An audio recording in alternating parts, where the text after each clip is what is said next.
I'm talking directly to you, because I know how personal these Cowboys games feel. Right after that heartbreaker versus the Eagles, there's a lot of noise, and I want to cut through it, calm and clear. First up, CeeDee Lamb. You saw him head to the medical tent and clutch his head after that diving attempt. And yes, that image triggers the independent spotter and concussion protocol the way the league intends. That doesn't automatically mean he's out for a while. It means the league and the team are doing the safety checks they should. What matters more right now is the tape.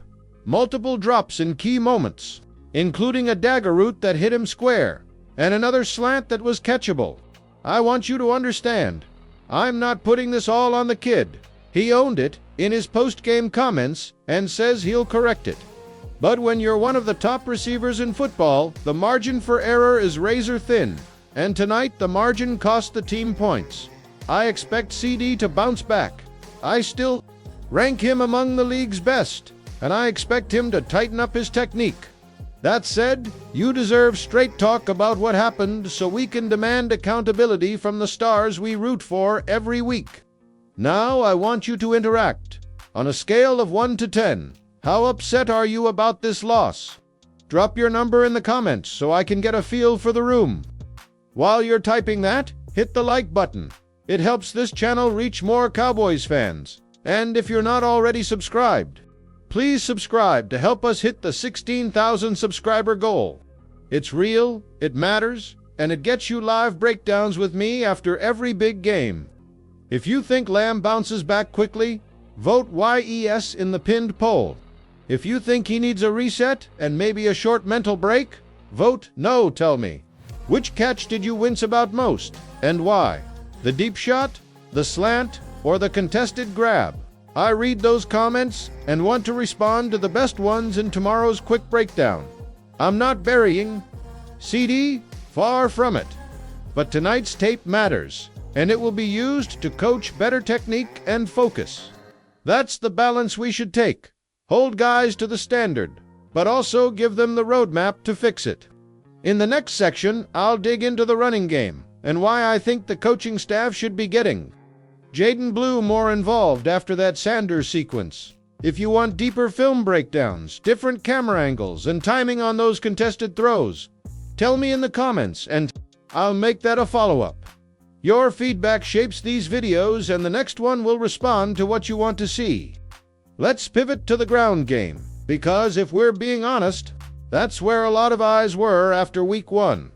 Miles Sanders had a moment of brilliance with that 49-yard run. No question patient, found the crease, used the blocks well. But then came the fumble, and 3 carries for 4 yards elsewhere. That's not the level we need to see from the lead back. I want you to picture this, a play designed beautifully guard and centered double teaming. Terrence Steele taking out the safety. It's textbook execution. Sanders had the chance to make a big impact, and yet he got caught, and the ball came out. It's not a crime to fumble once, but it does highlight a bigger issue. Do we need more explosiveness in the backfield? I think the answer is yes. Enter Jaden Blue. This is the guy who can change the pace, bring fresh legs, and add a spark that Sanders might not consistently deliver. I know some of you are thinking, wait, wasn't Sanders just fine? Sure, the long run counts, but over the course of 3 carries plus the fumble, I need to see a more dynamic, consistent threat. The Cowboys can't rely on a single moment of brilliance. Blue should be on the field more, and it's not a slight on Sanders. It's just football reality. You need options. You need to keep defenses guessing. And right now the tape tells me that Blue can provide something Sanders currently doesn't. Here's a quick question for you. Would you hand more carries to Jaden Blue in the next game? Type B for Blue, K for keep Sanders as the lead back, and let's see which side the fans lean toward. While you do that, hit the like button. If you agree more explosiveness is needed, it helps our community of Cowboys fans grow and makes sure you don't miss live breakdowns and practice updates. If you're not subscribed yet, now's the perfect time. We're building toward 16,000 subscribers, and your support directly impacts what kind of content I can bring after every big game. Now let's talk about Mazi Smith, because this one has fans talking, and for good reason. Week 1, he's a healthy scratch behind a 7th-round pick and Jay Toya for a former first-rounder. That's a statement in itself. The message from the Cowboys organization seems clear. They want consistency, and right now Mazi isn't providing it. Brian Schottenheimer even mentioned after the game that consistency from Mazi is needed. That's not a subtle hint. It's the kind of language coaches use when a player is on notice. If you're looking for signals, this is it. So what are the options? Trade him or wait? Honestly, if a trade partner is out there, now is the time to explore it.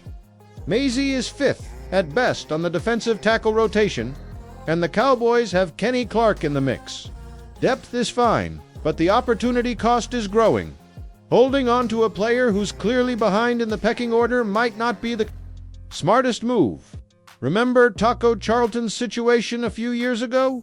The Cowboys gave him a few games, then moved on when it wasn't working. We could be seeing history repeat itself here, and it might not be too long before Mazi's tenure in Dallas winds down, unless he flips the script quickly. I want to hear from you. Should the Cowboys trade Mazi Smith? Type Y for yes, N for no in the comments. I also want you to throw out possible trade ideas. Even just a quick tool line suggestion is fine, fans. Love discussing the what-ifs, and your insight often sparks bigger conversations we can revisit in future videos. While you're commenting, hit that like button if you want the next update to dig into trade rumors and roster moves. And if you haven't already, subscribe. Your support is what helps this channel reach 16,000 subscribers and keeps you in the loop on breaking Cowboys news. The bigger picture here is about accountability. Mazi has talent, but right now, performance and reliability matter more than potential. Teams win with players who execute, especially in critical positions along the defensive line. Whether he earns another chance or the team moves on will be a key storyline in the coming weeks. Let's shift to the linebacker cores and defensive tweaks. Because Week 1 exposed questions about how the Cowboys handle mobile quarterbacks and the impact of lineup decisions on containment and gap responsibility. Deion Clark played a lot, but the tape shows the same issues. We've seen before tackling angles, instincts, and reactions to mobile quarterbacks like Jalen Hurts. Sure, he showed athleticism, but raw athleticism isn't enough when the QB keeps tucking and running. Meanwhile, Morris Lowe only got 6 snaps, and honestly, those looked cleaner and more disciplined. Kenneth Murray didn't have a great showing, and Jack Sanborn got juked out of his shoes on more than one occasion. These are small margins that become huge in tight games, and the Cowboys have to optimize who's on the field. Here's a simple exercise for you. Pick your preferred third linebacker. Type DC for Deion Clark or ML for Morris Lowe in the comments. I want to see which player you trust more in critical moments, because it's a conversation worth having. Linebacker play affects gap integrity, run defense, and how the edge rushers perform. If the middle isn't sound, it doesn't matter how talented your defensive line or corners are. The QB can escape, scramble, and make plays. This is the reality the Cowboys face, and Week 1 highlighted that. Beyond personnel, the defensive scheme showed some mixed results. The Cowboys played mostly zone coverage and kept the ball in front of them, which worked in limiting big plays. But it also left them vulnerable to mobile quarterbacks tucking and taking off. The first half struggled with gap responsibility, and the contain wasn't consistent. Second half adjustments improved things. Corner blitzes, better gap control, and subtle stunts helped slow Hurts down. That's encouraging, but more tweaks are necessary. The team can't rely solely on raw athleticism. They need disciplined execution to make this defense consistently effective. Hit the like button if you think the linebackers need a shakeup, and subscribe if you want more in-depth breakdowns of defensive schemes.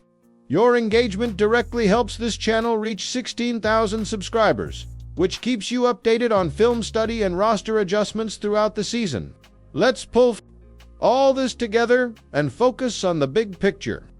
Week 1 gave us glimpses of promise, but at the end of the day, a moral victory isn't a win. The Cowboys played better than expected in some areas, especially on offense outside of CeeDee's drops and Sanders' fumble.